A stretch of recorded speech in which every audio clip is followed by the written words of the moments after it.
Gracias por su compañía aquí en Agenda Global, por supuesto por RNN Canal 27. Juan Encarnación, que estará con nosotros en su sesión Agenda Global con la familia y también nos acompañará porque Indiano Ortega estará ausente por el día de hoy. Bien, amigas y amigos, y la semana cardeada de muchas informaciones trascendentes. Saben que estamos en el umbral, ¿no?, de los acontecimientos políticos y otros acontecimientos lamentables. Fallecimiento de un compañero de mi partido, Monchi Rodríguez. Informaciones sobre la Dirección de Crédito Público del Ministerio de Hacienda. Todas esas informaciones las vamos a analizar para llevárselas a ustedes con objetividad, precisión y detalle. Nosotros queremos introducir este programa por esta entrevista que le hizo la periodista Yanna Tavares al presidente de la República, el licenciado Danilo Medina Sánchez. Tema este que, aunque fue el domingo pasado, de la semana pasada, pues irradiará para mucho tiempo, irradiará permanente, puesto que en esa entrevista el presidente de la República ponderó, o sea, planteó, como saben que hay varias posiciones en torno a la posibilidad de la repostulación. Vea la repostulación, ¿no?, porque la reelección quien lo reelige el pueblo, pero la perspectiva que se observan en torno a la posible repostulación del presidente de la República, pues en esa entrevista el presidente dejó entrever o dio a conocer que precisamente para el mes de marzo él se referirá a este asunto, a esta pieza de la reforma constitucional y por ende de la repostulación de la candidatura presidencial. Claro está, todo esto ha creado una teja de argumentos, opiniones vertidas en varias direcciones. Saben ustedes que todo periodista que logre obtener una entrevista de un presidente es un logro importante para el periodista, la periodista y el medio que que lleve a cabo este proceso. Han habido en varias direcciones análisis, crítica y hasta cuestionamiento a la periodista. Yanna Tavares es una experimentada periodista de larga data, de mucho tiempo, en las entrevistas, personalidades de la vida nacional y hasta de la vida internacional. Entonces, podríamos decir que ella utilizó su método, su medio, para entrevistar al presidente de la República. Yo a veces veo algunas entrevistas en el país con personalidades de la vida nacional que quisiera ver esas entrevistas, Juan, en otras latitudes. Sí, así es. Porque claro está, cuando se logra una entrevista a un mandatario en ejercicio, pues debe sacarse al máximo la consecución y la sustancia de esa entrevista. Porque un mandatario de una nación es la primera persona de esa nación, es la persona número uno de esa nación y por lo tanto cualquier información que vierta esa personalidad pues surte su importancia no solamente desde el punto de vista político, sino económico, social, emocional y hasta de integración o desintegración y de cohabitar de la familia.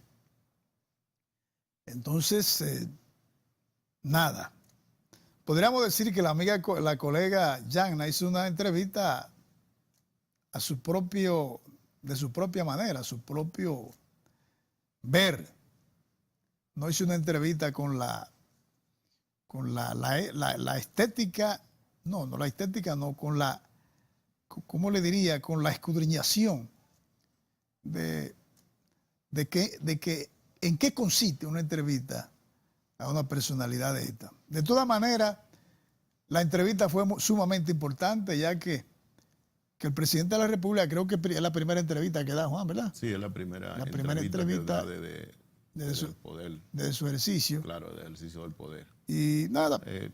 Fue una entrevista a la que Yanna, las entrevistas que hace, la hace así. La hace así. Yanna, siendo la persona en ejercicio, pues nosotros recordamos que ella entrevistó Ya en este caso no en ejercicio a Hipólito Mejía. Entrevistó a Carolina, la hija de Hipólito. Y esas son las formas de Yanna hacer Ese es su su entrevista. estilo. Ese es su estilo.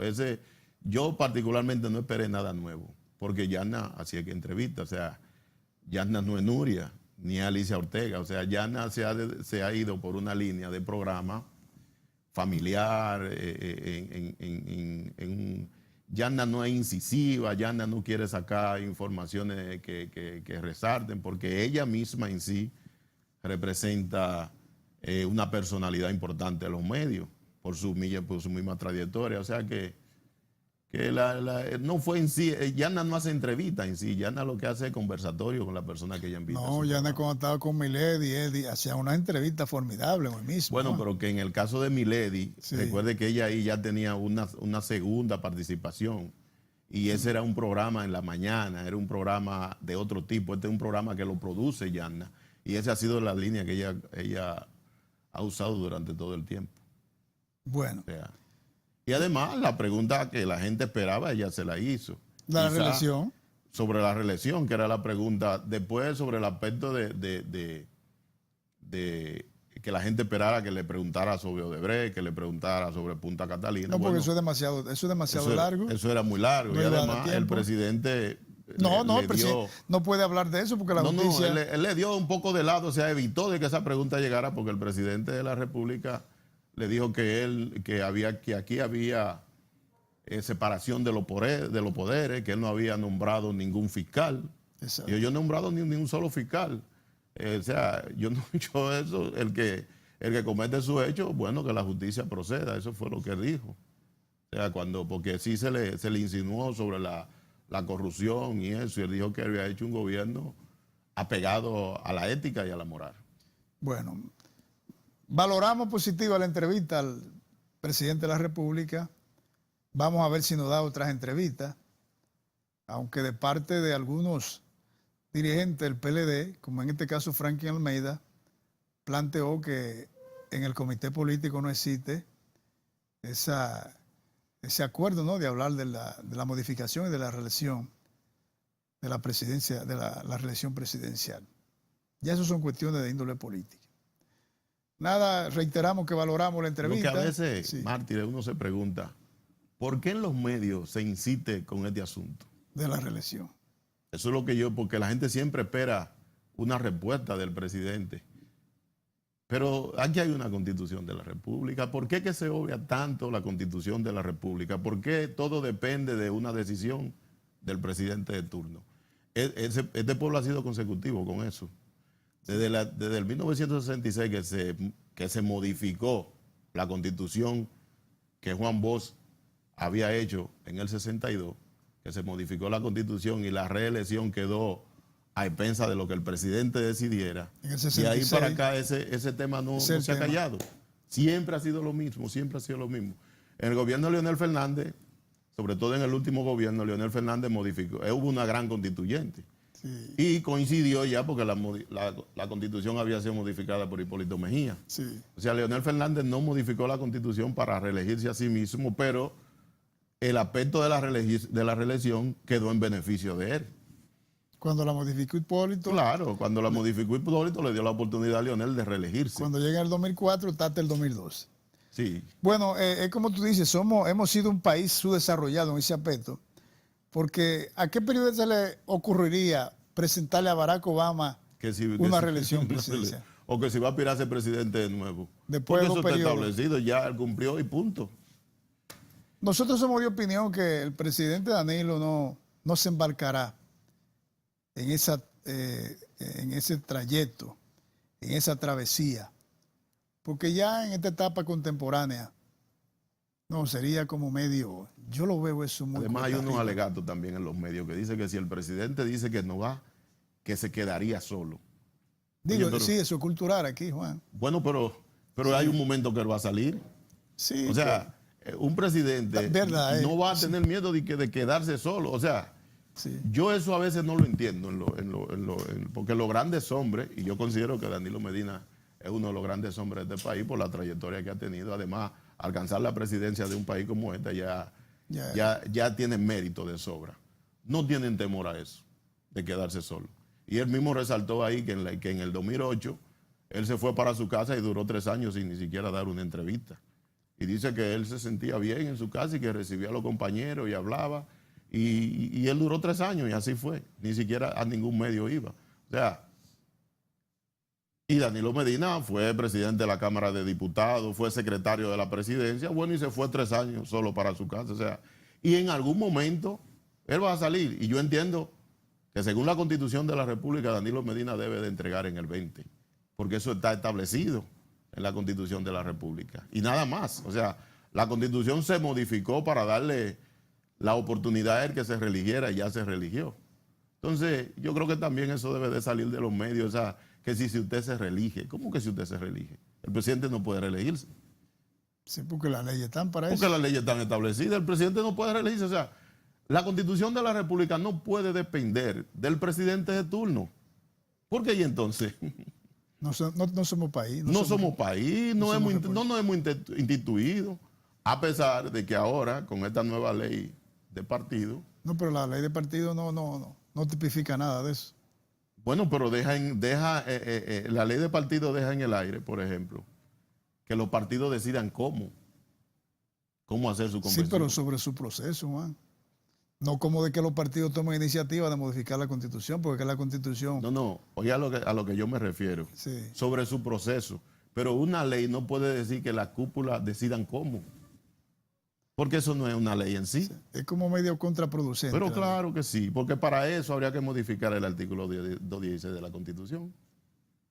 No pida la pausa, amigas y amigos. Ya venimos.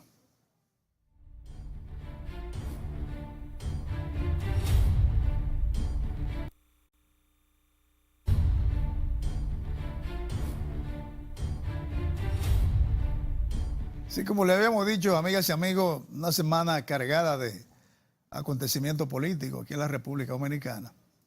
Precisamente en esta semana, el martes, ¿no?, puso en circulación el doctor Leonel Fernández Reina su libro Avance, ¿cómo es, Juan? ¿Me ayuda?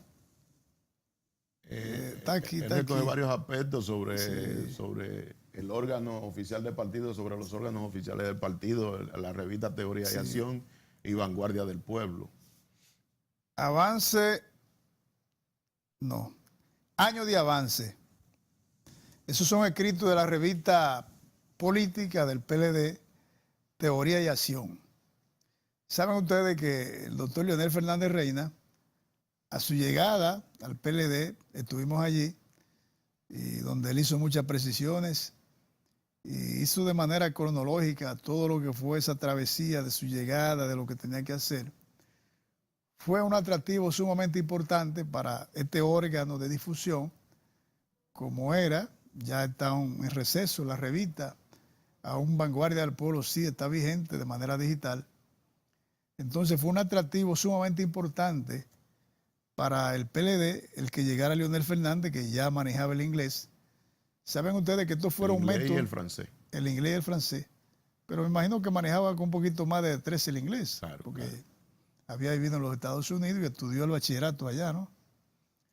Bueno, entonces según él manifestó, planteó ahí en esa actividad, a él le encomendaron eso. ¿Saben ustedes que esta revista política, Teoría y Acción, fue un órgano sumamente importante, al igual que Vanguardia del Pueblo, para instruir, para dar a conocer estos detalles?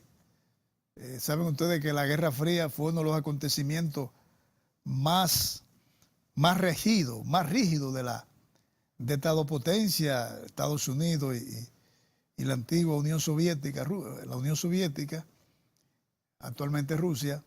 Entonces, a través de esta revista Teoría y Acción, fundamentalmente, que era una revista con corte local, pero que tenía una serie de informaciones internacionales, pues ahí se condensó en ese libro, que puso a circular el expresidente Leonel Fernández, todos estos ensayos, toda esta literatura y todos estos aspectos. Una actividad sumamente hermosa, importante.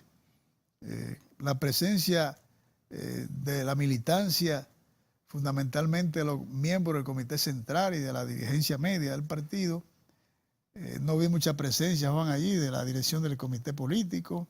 Habían aproximadamente 5 miembros. 5 miembros del comité político. Estaba Euclides Gutiérrez, estaba Franklin Almeida Rancière, Bauta Roja, Radamés Jiménez y Rafael Albuquerque.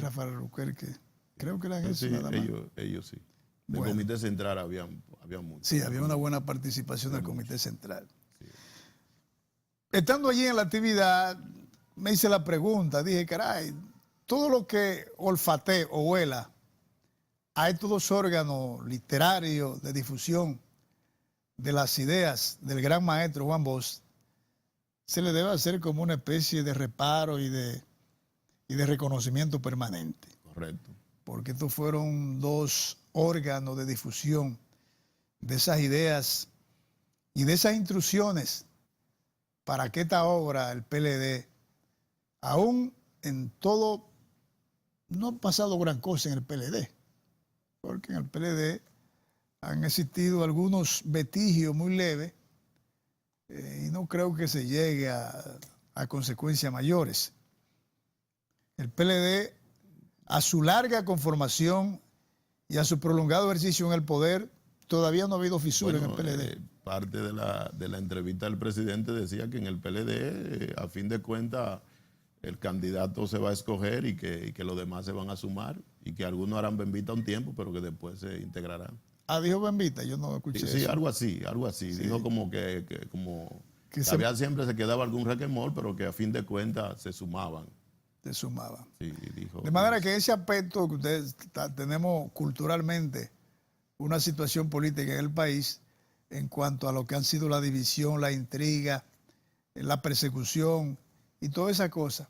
Que probablemente en el PLD, por esta cuestión, porque ahora hay una especie de, por lo que tú acabas de plantear, Juan, de que se pone a resonar esta cuestión de la reelección y de la reforma constitucional, que en cierta medida eso crea una resonancia que uno entiende que eso debe parar, pero está de por medio, como hablábamos, en torno a que la cultura política nos dice que cuando alguien cuelga los guantes, automáticamente cuelga todo. Así es. Y en estos países el espíritu de dirección, el espíritu operativo, el espíritu de administración, tiene que mantener el ánimo positivo, tiene que mantener el ánimo en alto. Entonces, retomando otra vez, esta actividad de la puesta en circulación de ese compendio, reiteramos, de todos esos artículos, de todas esas ideas de esta revista Teoría y Acción, en un libro es sumamente importante. Y Vanguardia también. Y Vanguardia del Pueblo. De manera que nos sentimos un poquito que no se diera esa participación un poco más activa de la dirección del PLD. Pero como sabemos, un partido que está en el ejercicio del poder. No, pero esa sala estaba llena a toda capacidad, incluso sí. La expectativa se fueron por encima porque hubo que habilitar una pantalla abajo en el patio de Casa Nacional, en la famosa mata de Limoncillo, o sea, y muchos compañeros se quedaron de pie, o sea, esas dos salas de ahí arriba se habilitaron porque son dos salas, lo que se unifican a través del nuevo sistema que hay ahí arriba. Sí, un telón que eso estaba totalmente abarrotado de personas. Sí. Ahora, sí. También sabemos ya que el PLD es un partido bastante grande, diverso. Yo también entendí que ahí debió de haber estado la plana mayor del comité político, debió de haber estado el secretario general del PLD, en este caso la titular de organización debió de haber estado. ¿No tuvo ahí. Miriam tampoco ahí? No la vi, no sé si estaba, pero no la No, si ya había estado en la Pero también hay que destacar que ahí hubieron, a la llegada del presidente Leonel Fernández, hubieron compañeros que se exacerbaron un poco los ánimos y hasta dijeron alguna consigna y alguna cosa. O sea que hay una serie de detalles que uno tiene también que entender. Bueno, entramos ahora, amigas y amigos, con Juan Encarnación, Agenda Global en Familia.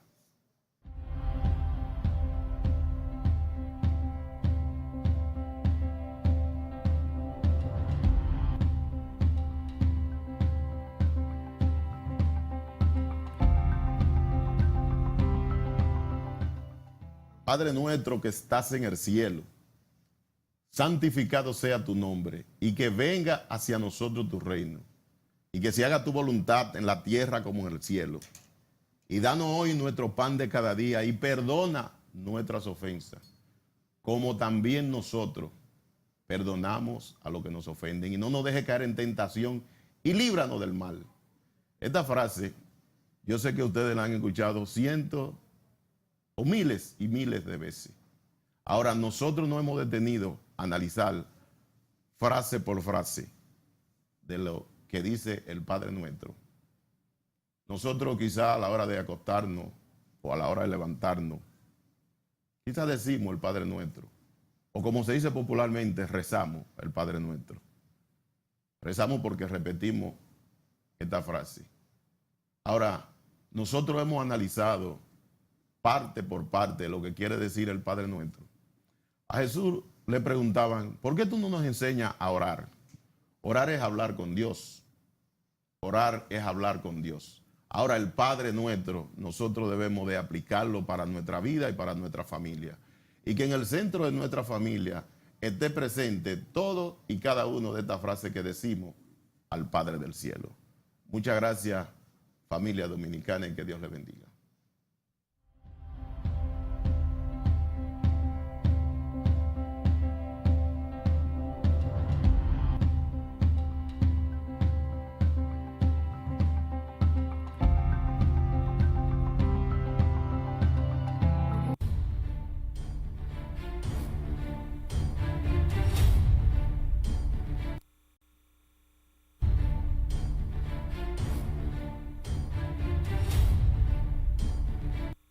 Muchas gracias por continuar con nosotros.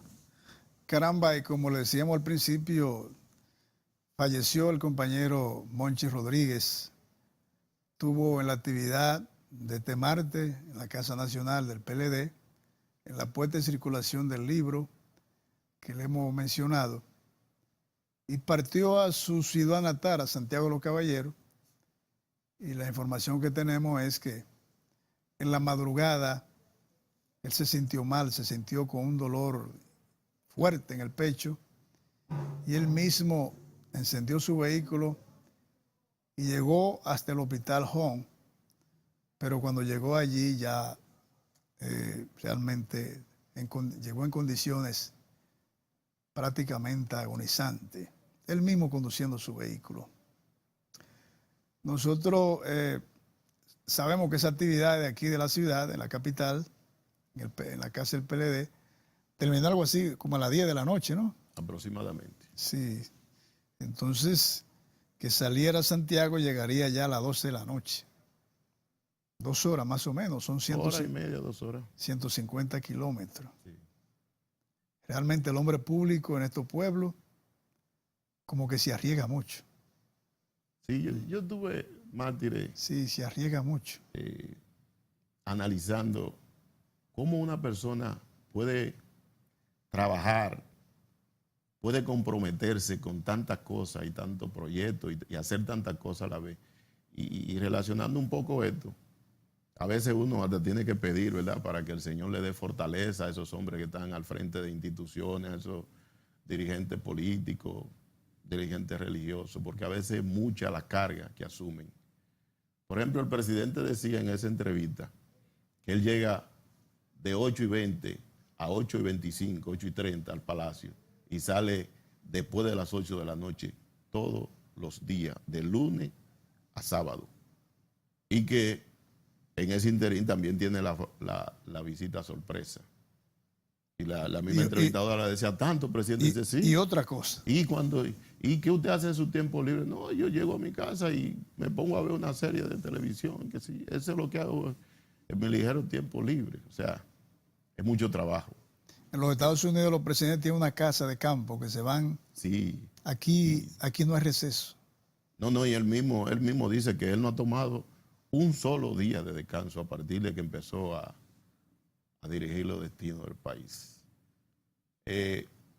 Uno sabe que a veces, ¿verdad?, el coraje de los hombres, su forma de ser, lo que ellos entienden es un desafío dirigir una nación como esta.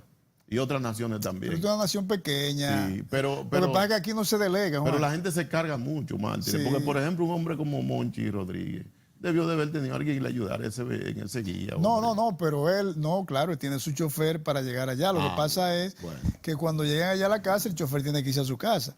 Él se queda solo en la casa. Bueno, yo pensé que él mismo conducía de aquí para allá. No. Él cuando estaba allí en la casa, se sintió mal en la madrugada, encendió su vehículo.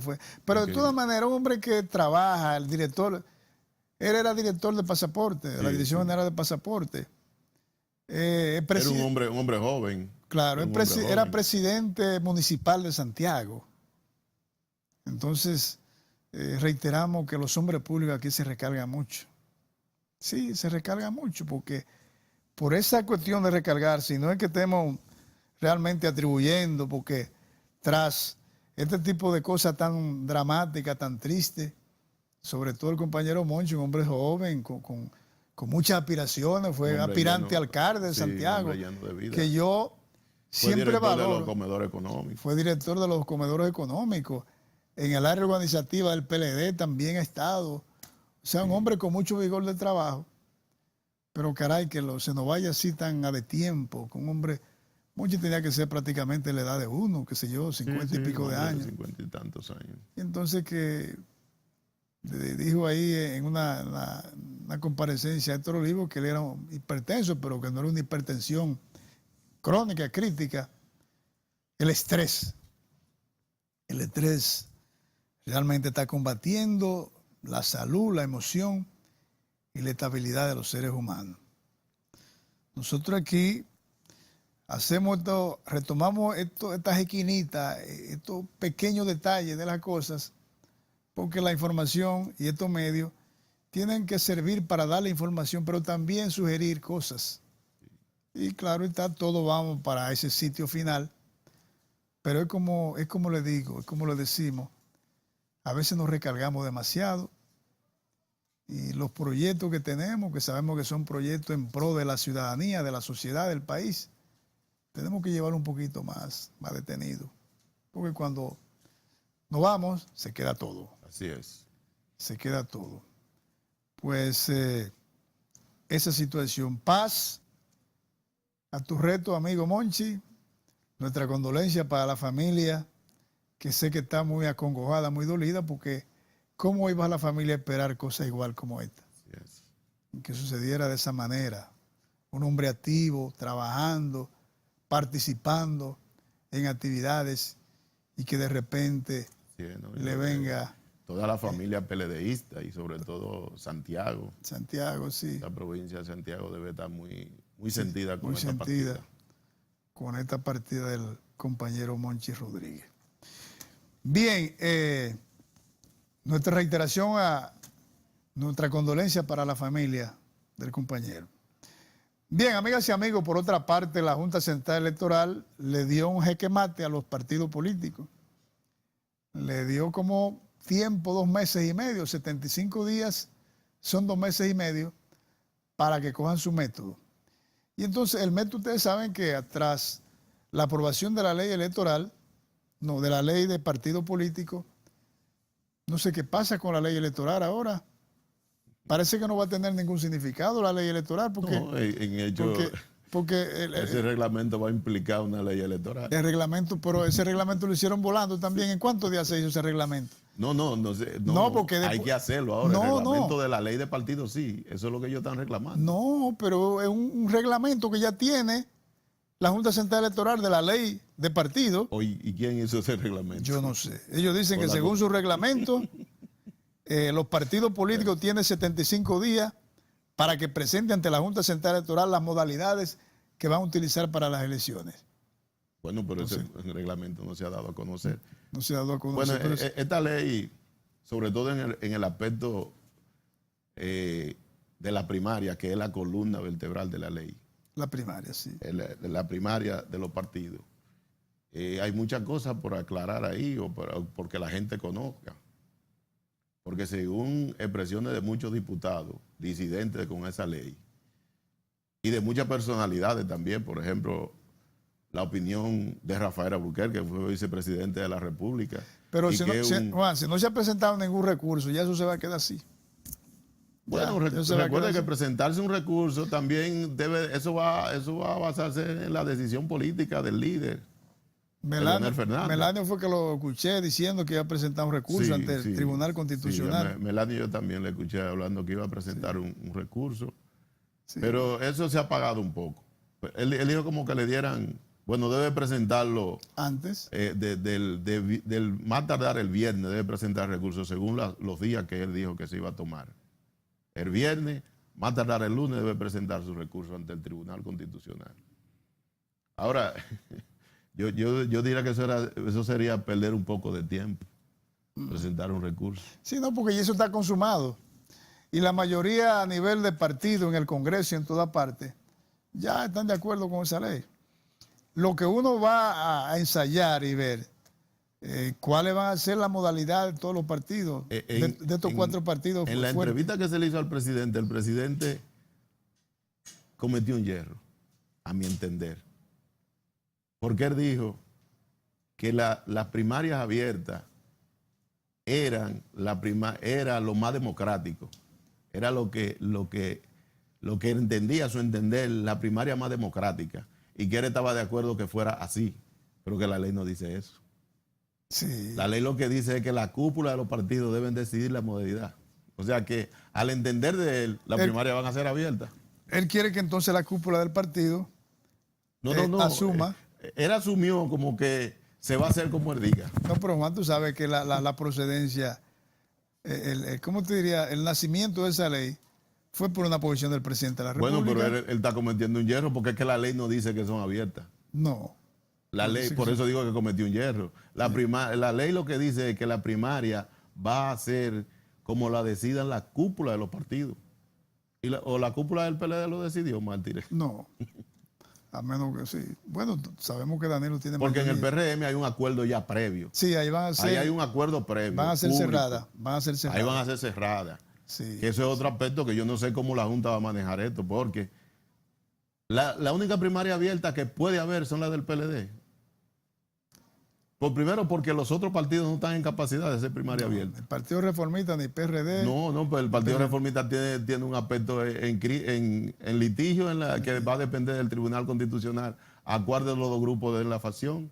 Sí. Y a cualquiera de los dos que se la den, ellos van a hacer su primaria cerrada, porque ellos no van a correr ese riesgo. Vamos a asumir que la primaria va a ser cerrada, porque crearía ciertos niveles de retranca y de problemas habría que crear un mecanismo de readecuación de una serie de cosas. También habría que modificar el estatuto del PLD, porque vamos a violar los estatutos del PLD. No hay que modificar los estatutos antes de. Y se va a hacer la carrera también. Esa ley modificó los estatutos del PLD automático. ¿Cómo así? Porque los estatutos del PLD consignen la democracia interna, de cómo deben de hacerse la primaria, le da una cuota al comité político, y todo eso se lo llevó la ley. O sea, esos estatutos ya no existen. Bueno, entonces la ley de partido está por encima de la de estatuto y todas esas cosas. Claro, claro que sí. Vamos a la pausa, ya venimos con estos temas candentes.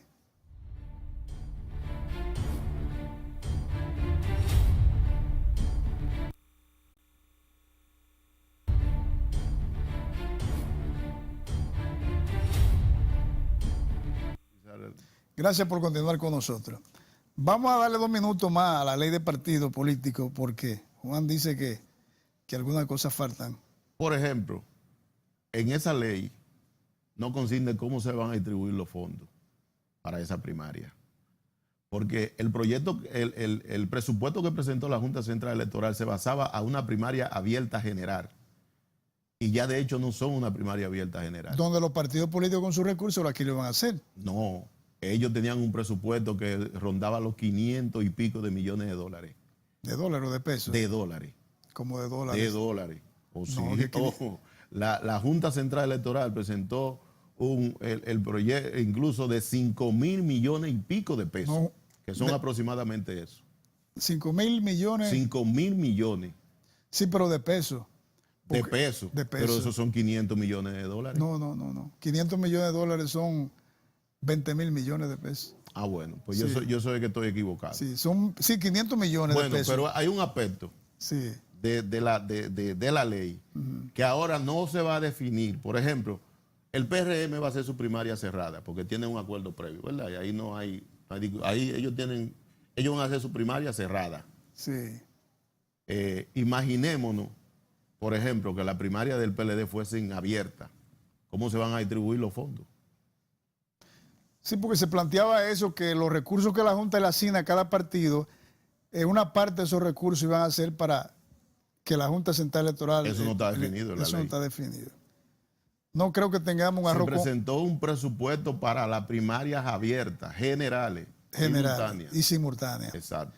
Entonces, a los diputados, al Congreso aprobar simultánea con la modalidad de lo que quieran los partidos políticos, claro, eso ha creado este Entonces, problema de en otro indefinición. aspecto de la ley, hay muchas personas aquí que están inscritos en 3 y 4 partidos.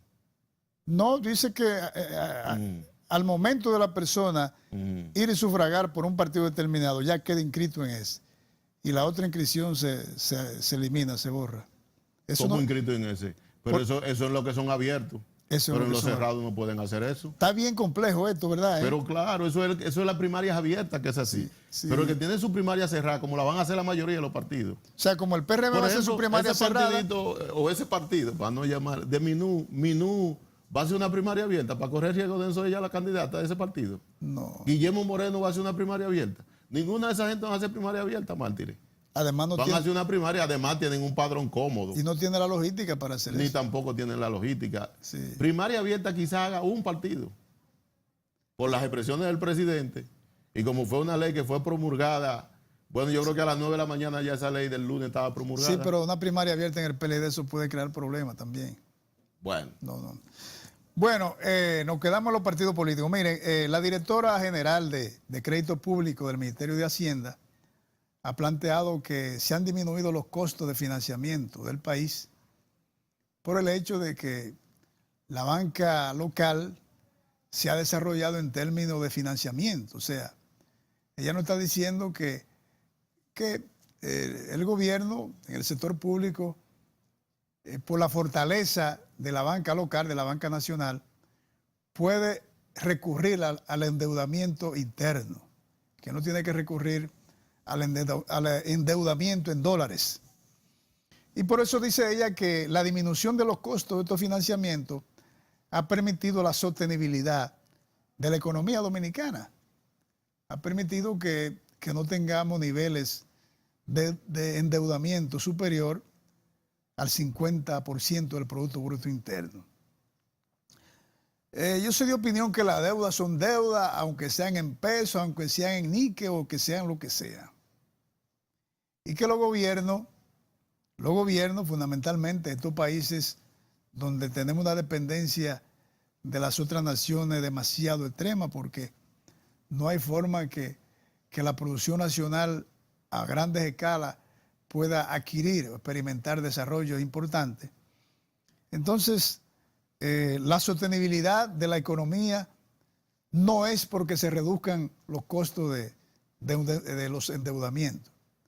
La sostenibilidad de la economía va a persistir cuando tengamos más capacidad de producción para así obtener niveles de capacidad de exportación mayor. Claro está, en todos estos años, desde el 2007, del 2006, 2007 para acá, todos los presupuestos que se han elaborado desde el ámbito oficial han sido presupuestos deficitarios. Y yo creo inclusive, señores, que el hecho de que tengamos una deuda que ronda el 50 o por debajo del 50% del Producto Bruto Interno, con hacer permanentemente en todos estos años, elaborar estos presupuestos deficitarios, pues yo creo que sí. Yo creo que sí, que la banca local, en cuanto al financiamiento del sector público, ha sido determinante para que esto se mantenga y se sostenga en el tiempo. Valoramos estas declaraciones de la directora general de Crédito Público, pero como economistas recomendamos de que esto no va a durar mucho tiempo, porque estamos en un trance de la economía dominicana donde tenemos que coger dinero prestado en el exterior y también local para pagar los intereses de la deuda. Ya ni siquiera se está tomando dinero prestado para amortizar la deuda, sino para pagar los intereses de esa deuda. Y eso se aplica a la familia, se aplica a los gastos que uno hace y toda esa cosa. Cuando tú excedes los niveles de ingresos para pagar la deuda que tú incurres, obviamente que eso conlleva a que tú en un momento dado explotes. En un momento dado, pues, tú te descalabres como ente económico o como nación. Hay un cúmulo ahí de crédito, claro. de intereses. Así es. Por estas semanas, amigas y amigos, Juan Encarnación y Mártires Pérez, le damos las gracias por habernos acompañado en esta producción. Ya nos veremos en otra entrega. Será hasta la próxima.